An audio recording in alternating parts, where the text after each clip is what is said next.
नमस्कार साथियों, हम लोगों ने पिछला वीडियो में प्रैक्टिस सेट को देखा था और फिर उसके पीछे हम लोग अमीबा का पोषण और पोषण से संबंधित चीजों को समझा था। उम्मीद करता होंगे आप उसको एंजॉय करके देखे होंगे। आज हम लोग श्वसन के बारे में समझेंगे। एक्चुअली में हम लोग श्वसन मतलब समझ लेते हैं कि सांस लेना। अगर मान लीजिए कोई व्यक्ति सिर्फ सांसें लेते रहे और छोड़े नहीं, क्या वो जीवित रह सकता है? हम आपसे पूछ रहे हैं। बिल्कुल नहीं जीवित रह सकता। हम अगर ले रहे हैं और छोड़िए नहीं रहे हैं तो हम कैसे जीवित रह सकते हैं? कभी नहीं जीवित रह सकते हैं। हम कहाँ रखेंगे? उतना हवा भर के कहाँ रखेंगे? समझ रहे हैं या नहीं समझ रहे हैं मेरी बात को? तो श्वसन मतलब ये नहीं होता कि हम सांस लेते हैं तो उसे हम श्वसन नहीं कहते हैं। श्वसन से समझने से पहले आपको श्वासोच्छ्वास को समझना पड़ेगा। तो चलिए हम लोग समझते हैं कि श्वासोच्छ्वास किसे कहते हैं। श्वासोच्छ्वास को इंग्लिश में हम लोग ब्रीदिंग कहते हैं। तो ब्रीदिंग किसे कहते हैं? तो सांस लेने और छोड़ने की प्रक्रिया को ब्रीदिंग कहते हैं या श्वासोच्छ्वास कहते हैं। हिंदी में उसे श्वासोच्छ्वास कहते हैं। हम सांस ले भी रहे हैं और छोड़ भी रहे हैं।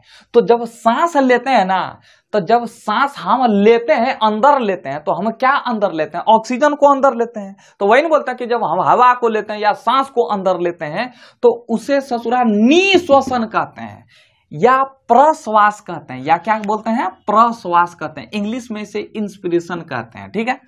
सांस अंदर लेने की क्रिया को निश्वसन कहते हैं और सांस बाहर छोड़ने की प्रक्रिया को क्या कहते हैं हम लोग? निःश्वसन, या नहीं तो उच्छ्वास कहते हैं। इंग्लिश में एक्सपेरिशन कहते हैं। एक्सपेरिशन।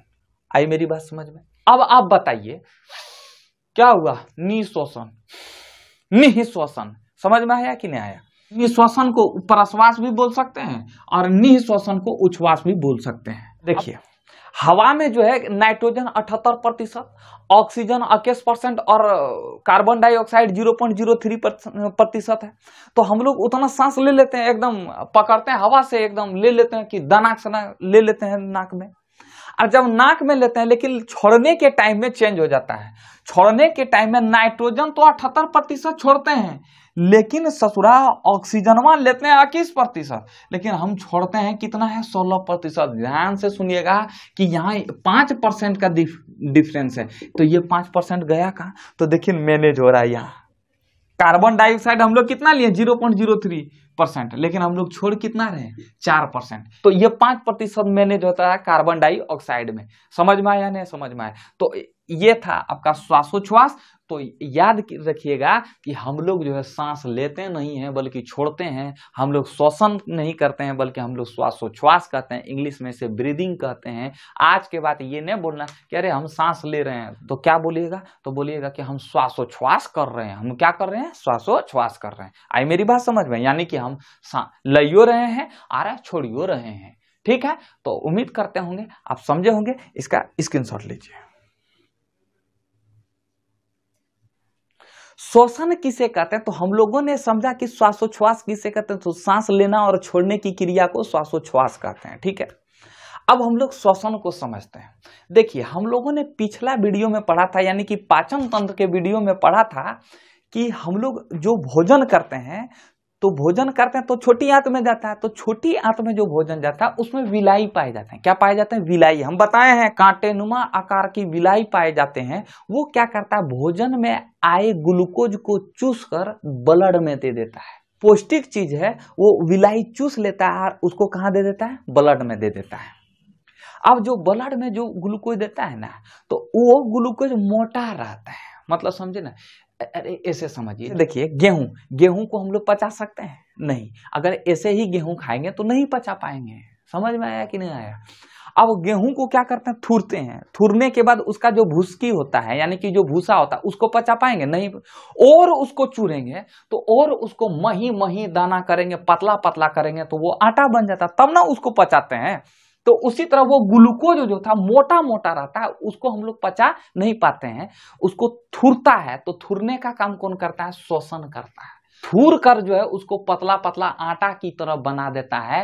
और जब आटा की तरह बना देता है, जहां जिस अंग में वो आटा का उपयोग होने का है वो अंग वो ले लेता है। यानी कि उस आटे को बनाने में कौन सी क्रिया होती है? तो उस आटे को बनाने में श्वसन की क्रिया होती है। आई मेरी बात समझ में? अब चलिए हम श्वसन को परिभाषित करते हैं। श्वसन किसे कहते हैं? तो ऑक्सीजन भोज्य पदार्थ, ये मान लीजिए भोज्य पदार्थ है, ऑक्सीजन जो है ये भोज्य पदार्थ को ऑक्सीकरण कर देता है। ऑक्सीकरण मतलब होता तोड़ देना। जब ऑक्सीजन किसी भी चीज को तोड़ देता है उसे ऑक्सीकरण कहते हैं। क्या कहते हैं? ऑक्सीकरण। मान लीजिए ये कलम को अगर ऑक्सीजन तोड़ देगा, ऑक्सीजन गैस तोड़ देगा, तो इसको ससुरे हम लोग बोलेंगे ऑक्सीकरण। ऑक्सीजन भोज्य पदार्थ, भोज्य पदार्थ मतलब खाने वाले पदार्थ, जो हम खाते हैं उसको भोज्य पदार्थ कहते हैं। तो भोज्य पदार्थ का ऑक्सीकरण कर, ऑक्सीकरण कर मतलब ऑक्सीजन तोड़ देता है और तोड़कर ऊर्जा उत्पन्न करता है। क्या करता है? ऊर्जा उत्पन्न करती है। तो भोज्य पदार्थों का ऑक्सीकरण कर ऊर्जा उत्पन्न होने की प्रक्रिया को श्वसन कहते हैं। ना समझे? ऑक्सीजन में क्या करता है? भोज्य पदार्थ को तोड़ देता है और जब तोड़ता है ना, तो तोड़ता है तो वो क्या हो जाता है? ऊर्जा उत्पन्न करता है। अरे हमने बताया ना कि जब अब गेहूं को क्या करते हैं? गेहूं को तोड़ देते हैं, थूर देते हैं और थूरने के बाद क्या बनता है? आटा। और आटा को हम लोग क्या रोटी बना लेते हैं। रोटी बनाने के बाद जब हम खाते हैं तो ऊर्जा उत्पन्न हो गया। तो वही काम यहाँ होता है कि ऑक्सीजन जो है भोज्य पदार्थ को तोड़ देता है और तोड़ने के बाद ऊर्जा उत्पन्न होता है। और जब ऑक्सीकरण यानी कि भोज्य पदार्थों का ऑक्सीकरण कर ऊर्जा उत्पन्न होने की प्रक्रिया को श्वसन कहते हैं। इस समीकरण को ध्यान से समझने की कोशिश करो।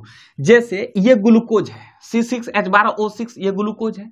अब ग्लूकोज को कौन तोड़ेगा? ऑक्सीजन तोड़ेगा। और जब ऑक्सीजन तोड़ेगा तो निकलेगा कार्बन डाइऑक्साइड और पानी निकलेगा, H2O निकलेगा और साथ में क्या निकलेगा? ऊर्जा। हमको क्या चाहिए भैया? ऊर्जा। ये तो हमको चाहिए ऊर्जा। ये ससुरा ये दोनों क्या हुआ? अवशिष्ट पदार्थ हो गया। ये क्या हो गया? अवशिष्ट पदार्थ। इसका कोई उपयोग नहीं है, ये फालतू पदार्थ हो गया। जैसे हम लोग कार्बन डाइऑक्साइड को पकड़ के रख सकते हैं, ये निकल जाता है। तो कार्बन डाइऑक्साइड और जल जो है वो अवशिष्ट पदार्थ हो गया। हमको चाहिए क्या था? ऊर्जा चाहिए था। वो ऊर्जा हमें मिल गया। किस विधि द्वारा? श्वसन विधि द्वारा। समझ में आया? इसका स्क्रीनशॉट लीजिए, हम बैठ जाते हैं धड़ाक से। अब हम लोग समझते हैं कि श्वसन और श्वासोच्छ्वास में क्या अंतर है। What is the difference between respiration and breathing? तो समझते हैं। देखिए श्वसन में क्या होता है कि श्वसन में ऊर्जा का निर्माण होता है, जबकि श्वासोच्छ्वास में ऊर्जा का निर्माण नहीं होता है। अब एक बात समझिएगा, कोशिका है, ये कोशिका है। हमारे शरीर जो है कई कोशिकाओं से मिलकर बना होता है। ठीक है, कई कोशिका मिलकर एक ऊतक बनता है, कई ऊतक मिलकर एक हड्डी का निर्माण होता है, कई हड्डी मिलकर अंग का निर्माण और कई अंग मिलकर एक शरीर का निर्माण होता है। ठीक है, तो हम सिर्फ एक कोशिका को ले रहे हैं और इस कोशिका के अंदर में पानी भरा रहता है। इस पनिया को ससुरा कोशिका द्रव कहते हैं। क्या बोलते हैं? कोशिका द्रव्य। अब इसके बीच में नाभिक रहता है, केंद्रक रहता है और इस केंद्रक में एक चीज रहता है जिसका नाम है माइटोकॉन्ड्रिया। कोशिका के भी कई अंग होते हैं। देखिए हमारे शरीर के जैसे कई अंग है ना, हाथ, कान, नाक, ये सब अंग हो गया। तो उसी तरह कोशिका के कई अंग हैं। कोशिका द्रव हो गया, माइटोकॉन्ड्रिया हो गया, गुणसूत्र हो गया, ये अंग है। ठीक है, तो हम लोग विशेषतः दो ही चीज को समझेंगे। कोशिका द्रव, कोशिका द्रव क्या करता है? कोशिका को आकार देता है। कोशिका द्रव क्या होता है? आकार देता है। ये कोशिका के चारों तरफ पानी की तरह, ये एक द्रव है, ये पानी है, ये चारों तरफ भरा रहता है। कोशिका को इधर उधर पचकने नहीं देता है ये कोशिका द्रव। और इसी के बीच में यहाँ केंद्रक रहता है और केंद्रक में ही माइटोकॉन्ड्रिया पाए जाते हैं। केंद्रक के अगल बगल में माइटोकॉन्ड्रिया पाए जाते हैं। ठीक है, तो यह क्रिया जो है ना, श्वसन जो है कोशिका द्रव और माइटोकॉन्ड्रिया में होता है। हम समझाएंगे इसको एकदम आगे चल के, बेहतरीन ढंग से समझिएगा कि कोशिका द्रव और माइटोकॉन्ड्रिया क्या है। जबकि यह क्रिया जो है कोशिकाओं के बाहर होती है। क्या कोशिकाओं के बाहर? यहाँ कोशिका का कोई लेना देना है? बिल्कुल नहीं। यह एक जैव रासायनिक क्रिया है जिसमें ऑक्सीजन की उपस्थिति में ग्लूकोज का ऑक्सीकरण होता है, यानी कि ग्लूकोज टूटता है। ऑक्सीजन की उपस्थिति में ग्लूकोज क्या होता है? टूटता है। जबकि यह एक भौतिक क्रिया है, यह एक रासायनिक जैव रासायनिक क्रिया है, ये एक भौतिक क्रिया है। इसमें ऑक्सीजन युक्त स्वच्छ वायु ली जाती है और कार्बन डाइऑक्साइड शरीर से बाहर निकाली जाती है। आई मेरी बात समझ में? तीसरा है, इसमें एंजाइम की आवश्यकता होती है, बल्कि इसमें एंजाइम की आवश्यकता नहीं होती है। चौथा है, इस क्रिया में ऊर्जा का निर्माण होता है, जबकि इस क्रिया में ऊर्जा नहीं होता है। ठीक है, जैसे अगर हम सांस लेते रहें, छोड़ते रहें, लेते रहें, छोड़ते रहें, तो क्या फायदा? कोई ऊर्जा नहीं मिलेगा। ये था श्वसन और श्वासोच्छ्वास में अंतर। इसका स्क्रीनशॉट लीजिए आप। श्वसन अंग किसे कहते हैं? तो श्वसन अंग किसे कहते हैं? तो शरीर का वह अंग जो सांस को पंप करके खींचने का काम करता है उसे हम लोग श्वसन अंग कहते हैं। कई जीवों का जो श्वसन अंग है यानी कि जो सांस को जो खींचने का जो काम करता है वो अन्य अंगों से करता है। तो पहले देख लेते हैं कौन। जो एक कोशिकीय जीव है जैसे अमीबा हुआ, पैरामीशियम हुआ, ईस्ट वगैरह हुआ, ये सब विसरण विधि द्वारा सांस लेते हैं। विसरण विधि मतलब ये लोग का मुंह है ना होता है, जने मन तने सांस ले लेता है, उसको विसरण विधि कहते हैं। ठीक है। दूसरा है जलीय जीव। जलीय जीव जैसे मछली हुआ, तो ये सब जो गिल्स से सांस लेते हैं। गिल्स इंग्लिश में गिल्स, हिंदी में कलम और उर्दू में गलफड़ा। मछली किससे सांस लेता है? अपना गलफड़ा से। ठीक है।